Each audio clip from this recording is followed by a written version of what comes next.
जैसा कि रसायन विज्ञान भाग 2 में प्रथम चैप्टर हेलो एल्केन और हेलो एलीन चल रहा है, जिसमें नोट्स भेजे गए थे।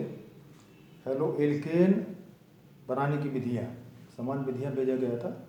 और इसमें आप कोर्स देखेंगे कि पढ़ाना है कि हेलो एल्केन की प्रतिस्थापन अपक्रिया की क्रिया विधि उस संबंध में बताएंगे।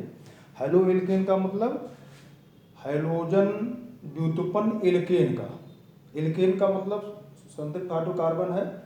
इसकी में जिसमें कार्बन की संयोजकता एकल बंध द्वारा पूरित होती है, कार्बन से हाइड्रोजन के द्वारा ही इसकी संयोजकता पूरित होती है, तो उसको कहते हैं संतृप्त हाइड्रोकार्बन। तो जैसे मेथेन है, मेथेन में कार्बन 4 हाइड्रोजन परमाणु जुड़ा हुआ है, कार्बन कोई वैलेंसी खाली नहीं है। अगर कोई परमाणु समूह जुड़ना है तो ये इसको हाइड्रोजन को प्रतिस्थापित करके ही जुड़ेगा। मतलब जितने भी संतृप्त हाइड्रोकार्बन हैं, एल्केन्स हैं, वे प्रतिस्थापन अभिक्रिया देते हैं। उसी प्रकार से हेलो एरीन का मतलब बेंजीन का हैलोजन व्युत्पन्न हेलो एरीन होता है। मोनो हैलोजन व्युत्पन्न और इसका भी मोनो हैलोजन व्युत्पन्न, एल्केन का मोनो हैलोजन व्युत्पन्न यह एल्किल हैलाइड या हेलो एल्केन कहलाता है। जैसे एल्केन का सूत्र है CnH2n+2। हाइड्रोजन व्युत्पन्न हेलो एल्केन क्या हो जाएगा? Cn2n+1x halo alkane.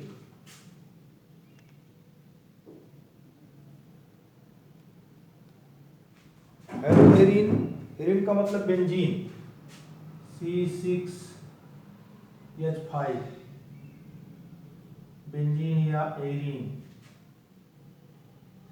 C6H6 sorry, benzene का सूत्र है C6H6, इसको लिख सकते हैं C6H6 बेंजीन है। हेलो एरीन क्या होगा? इसमें से एक हाइड्रोजन को विस्थापित करके हेलोजन आ जाएगा, C6H5x हेलो एरीन। ये हम लेंगे, पहले हेलो एल्केन के बारे में बताया जाएगा, जिसकी समान विधियाँ बताई जा चुकी हैं। हमने इलेक्ट्रोफाइल और न्यूक्लियोफाइल भी दिया है। अब अभिक्रिया क्या होती है, किस प्रकार से कोई भी रासायनिक अभिक्रिया किसे होती है, अभिकारक से उत्पाद बनते हैं। तो रासायनिक अभिक्रिया की क्रियाविधि ज्ञात करने में होता क्या है कि क्रियाविधि में क्या होता है कि पुराने अभिकारक में जब अभिक्रिया होती है तो अभिकारकों में एक दूसरे से जुड़े हुए बंध टूटते हैं और उत्पाद बनने में नया बंध बनता है। अभिक्रिया में पुराने बंध टूटते हैं, नया बंध बन जाता है। तो अभिक्रिया की क्रियाविधि के बारे में हम आज बताएंगे, अभिक्रिया किस प्रकार से होती है, किस प्रकार से बंध टूटते हैं।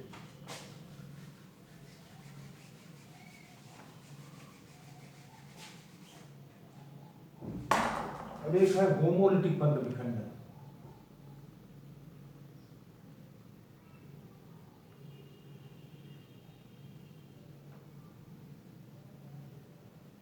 होमोलिटिक बंध विखंडन, होमोलिसिस, सभी कार्बनिक यौगिकों में सहसंयोजक बंध होता है। सहसंयोजक बंध वह बंध जो इलेक्ट्रॉनों की साझेदारी से बनता है, उसे सहसंयोजक बंध कहते हैं। तो अब उस सहसंयोजक बंध में दोनों परमाणुओं के बीच जहाँ साझा हुआ है, इलेक्ट्रॉनों का साझा हुआ है, तो वो बंध टूटते हैं। तो बंध दो प्रकार से टूटते हैं। एक तो पहला होमोलिटिक बंध विखंडन, वह बंध विखंडन जो बंध टूटने पर, परमाणुओं के मध्य बंध टूटने पर दोनों परमाणु समूह अपना अपना इलेक्ट्रॉन लेकर निकल जाते हैं, उसे कहते हैं होमोलिटिक बंध विखंडन। अच्छा, जब अपना अपना इलेक्ट्रॉन लेकर अलग हो गए तो ये बनता है इसमें मुक्त मूलक। तो यह कहाँ बनता है? होमोलिटिक बंध विखंडन कहाँ होता है? उन परमाणुओं के मध्य जिनकी विद्युत ऋणात्मकताओं का अंतर शून्य है, लगभग शून्य है या कम है, वहाँ होमोलिटिक बंध विखंडन होता है। जैसे क्लोरीन Cl2, ये बंध सहसंयोजक बंध है, ये होमोलिटिक होता है, होमोलिसिस होती है, तो ये बन जाएगा, ये अपना इलेक्ट्रॉन निकल लिया, ये अपना इलेक्ट्रॉन निकल लिया, बन गया क्लोरीन मुक्त मूलक। होमोलिटिक बंध विखंडन में दोनों परमाणु समूह साझेदारी वाले अपने अपने इलेक्ट्रॉन के लिए अलग हो जाते हैं और मुक्त मूलक बनता है। ये एक प्रकार का बंध हो गया। यह कहाँ टूटता है? जब विद्युत ऋणात्मक दो परमाणुओं के विद्युत ऋणात्मकताओं का अंतर शून्य या लगभग शून्य होता है, वहां होमोलिटिक बंध विखंडन होता है। अब इसमें जैसे इसका एग्जाम्पल क्या होगा, बाद मैकेनिज्म हम बताएंगे। सूर्य के प्रकाश में मेथेन का क्लोरीनीकरण, सूर्य के प्रकाश में CH4 + Cl2, सूर्य के प्रकाश में मेथेन का क्लोरीनीकरण, यह होमोलिटिक बंध विखंडन का उदाहरण है। इसको हम बाद में बताएंगे। इसमें CCl4 बन जाता है और Cl बनता है लास्ट में। एक एक करके कार्बन के साथ जो हाइड्रोजन बने हुए हैं, ये एक एक करके निकल जाते हैं। इसका मैकेनिज्म हम बाद में बताएंगे। जैसे Cl2 में बंध विखंडन हुआ तो ये Cl मुक्त मूलक + Cl मुक्त मूलक, फिर CH4 में बंध टूटता है तो CH3 मुक्त मूलक + CH मुक्त मूलक, बाद में दोनों जुड़ते हैं। इसका मैकेनिज्म बाद में बताएंगे। दूसरा बंध विखंडन है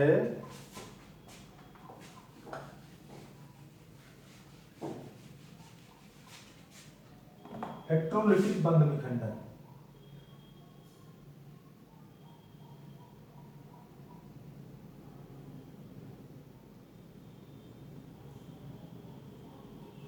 हेट्रोलिटिक बंध विखंडन वह बंध विखंडन जिसमें दो परमाणुओं के मध्य बना हुआ बंध टूटने पर साझे का दोनों इलेक्ट्रॉन किसी एक परमाणु समूह के पास जाता है, तो उसे कहते हैं हेट्रोलिटिक बंध विखंडन।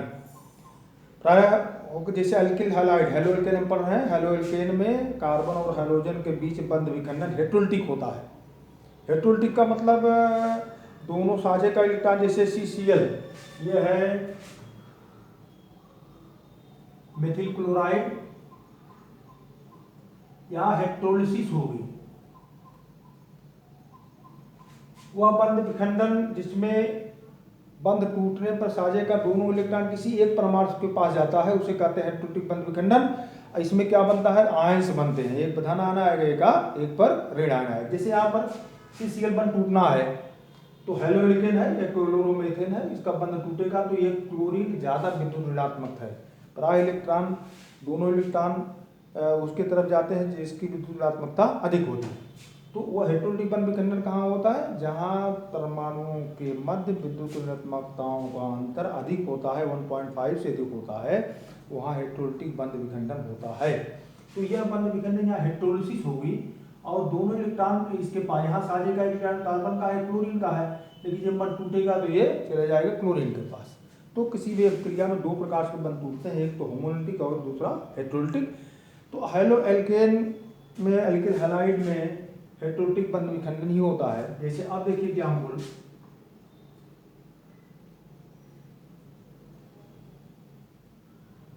मेथिल क्लोराइड, यहाँ हेट्रोलिटिक बंध विखंडन होता है तो ये बनता है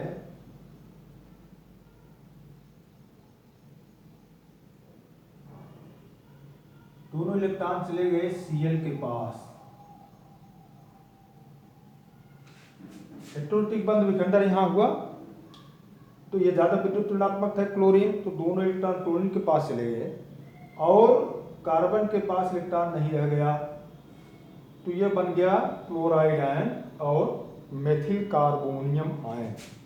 इसका नाम है मेथिल कार्बोनियम आयन। कार्बन के पास, इस कार्बन के संयोजी कोष में कितने इलेक्ट्रॉन हैं? मेथिल कार्बोनियम आयन की परिभाषा क्या है? वह धनावेशित कार्बन जिसके संयोजी कोष में केवल 6 इलेक्ट्रॉन होते हैं, इसे कहते हैं मेथिल कार्बोनियम आयन। तो यहाँ पर 6 इलेक्ट्रॉन हैं, एक यहाँ साझा हुआ है, एक H का, H कार्बन का, एक H कार्बन का, एक H कार्बन का, 2 2 4 2 6, 2 इलेक्ट्रॉन है जो निकल गए बंध टूटने पर, तो यह है मेथिल कार्बोनियम आयन। अब देखिए यहाँ पर इसके प्लस 2 इलेक्ट्रॉन की कमी है। यहाँ पर क्लोराइड आयन में 2 इलेक्ट्रॉन, इसके पास एक जोड़ा इलेक्ट्रॉन बचा हुआ है। हमने नोट्स में इलेक्ट्रोफाइल और न्यूक्लियोफाइल भेजा है। इलेक्ट्रोफाइल का मतलब हो गया इलेक्ट्रो माने इलेक्ट्रॉन, फाइल माने चाहने वाला, इलेक्ट्रॉन को चाहने वाला। कौन चाहेगा? जिस परमाणु के पास इलेक्ट्रॉन की कमी होगी अष्टक पूरा करने के लिए, वो इलेक्ट्रॉन से इलेक्ट्रोफाइल होगा। न्यूक्लियोफाइल क्या होगा? जिस परमाणु समूह के पास एक जोड़ा इलेक्ट्रॉन एक्स्ट्रा होगा, अतिरिक्त होगा, जो किसी को दे सकता है, तो वो होगा न्यूक्लियोफाइल। न्यूक्लियस सीकिंग एजेंट, जो न्यूक्लियस खोद रहा है, किसके पास नहीं है, कहाँ धनात्मक आवेश है। इलेक्ट्रॉन का मतलब ऋणात्मक आवेश इसके पास ज़्यादा है, और न्यूक्लियोफाइल का मतलब न्यूक्लियो खोदने का मतलब ये है न्यूक्लियोफाइल। जैसे यहाँ पर ये है इलेक्ट्रोफाइल है, मेथिल कार्बोनियम आयन, इलेक्ट्रॉन इसके पास कमी है तो हो गया इलेक्ट्रोफाइल। इसमें इलेक्ट्रॉन अधिक है तो ये क्या हो गया? न्यूक्लियोफाइल, न्यूक्लियस खोद रहा है। क्लोराइड आयन या हो गया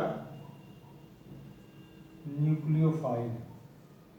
इलेक्ट्रोफाइल और न्यूक्लियोफाइल का इलेक्ट्रोफाइल का मतलब हो गया जिसके पास इलेक्ट्रॉन की कमी है, न्यूक्लियोफाइल का मतलब जिसके पास इलेक्ट्रॉन की अधिकता है। तो किसी भी अभिक्रिया में, रासायनिक अभिक्रिया में इलेक्ट्रोफाइल आक्रमणकारी अभिकर्मक होता है, इलेक्ट्रोफाइल या न्यूक्लियोफाइल। सबस्ट्रेट होता है, मतलब ये कहते हैं अभिकारक होता है, और उस पर अभिकर्मक इलेक्ट्रोफाइल या न्यूक्लियोफाइल क्रिया करके जुड़ता है। यही है एल्किल हैलाइड की प्रतिस्थापन अक्रिया, हम आपको बताएंगे। जैसे Cl हैलाइड टूट गया तो यहाँ कोई समूह, जैसे OH समूह आगे जुड़ गया, तो प्रतिस्थापन अक्रिया में होगा OH Cl को हटा देता, आगे जुड़ जाता है। तो इसी क्रिया में हम आपको बताएंगे। तो एक क्रिया है, दूसरा इसमें मेथिल कार्बोनियम आयन बना। एक चीज और होता है, जैसे मीथेन है, अब इसमें कार्बन और हाइड्रोजन का बंध टूटना है, तो यहाँ पर कार्बन की विद्युत ऋणात्मकता हाइड्रोजन से अधिक है, तो यहाँ हेटेरोटिक बंध विघटन इस प्रकार हो जाता है। तो यह बन जाता है 2 इलेक्ट्रॉन इसके पास आकर ऋणात्मक हो गया और हाइड्रोजन के पास धनात्मक आ गया। अब यहाँ इस प्रकार से बंध विखंडन होता है क्योंकि कार्बन की विद्युत ऋणात्मकता हाइड्रोजन ज्यादा है। अब ये क्या बन गया? इस कार्बन के संयोजी कोश में कितने इलेक्ट्रॉन है? 2, 2, 4, 2, 6, 2, 8। यह बोला methyl carbonium carbon ion. Methyl carbon ion वह ऋणावेशित कार्बन जिसके संयोजी कोश में 8 इलेक्ट्रॉन होते हैं, उसे मेथिल कार्बन आयन कहते हैं। तो एक प्रकार ये है। अब ये क्या है? इलेक्ट्रोफाइल है या न्यूक्लियोफाइल है? इसके पास एक जोड़ा इलेक्ट्रॉन अधिक है जो कहीं से जुड़ सकता है, जिसके पास इलेक्ट्रॉन नहीं है उसके साथ ये जुड़ सकता है। इसका मतलब ये क्या खोद रहा है? न्यूक्लियस खोद रहा है, न्यूक्लियोफाइल है। इसके पास इलेक्ट्रॉन नहीं है, कोई इलेक्ट्रॉन नहीं, धनावेशित है, तो ये जहां जुड़ेगा जिसके पास इलेक्ट्रॉन एक जोड़ा अतिरिक्त मौजूद होगा, तो ये है इलेक्ट्रोफाइल और ये है न्यूक्लियोफाइल। बच्चों ये इलेक्ट्रोफाइल, न्यूक्लियोफाइल ये समझना जरूरी है। इसके बाद क्रिया विधि आपको समझाएंगे। जितने भी एल्केन, हैलो एल्केन है, हैलो एल्केन का मतलब एल्केन का मोनोहाइड्रोजन व्युत्पन्न, जैसे methyl chloride, ethyl chloride, ethyl bromide, ये सभी जो है ये न्यूक्लियोफिलिक सब्स्टिट्यूशन रिएक्शन देते हैं। मतलब न्यूक्लियोफाइल सब्स्टिट्यूट होता है, वह हटा के इसमें इसके स्थान को हटाता है न्यूक्लियोफाइल। और जितने हैलोइरीन हैं, बेंजीन वाले हैं, जितने भी हैलोइरीन हैं, ये इलेक्ट्रोफिलिक सब्स्टिट्यूशन रिएक्शन देते हैं। इसको हम बाद में डिटेल्स आपको इसका मैकेनिज्म समझाएंगे।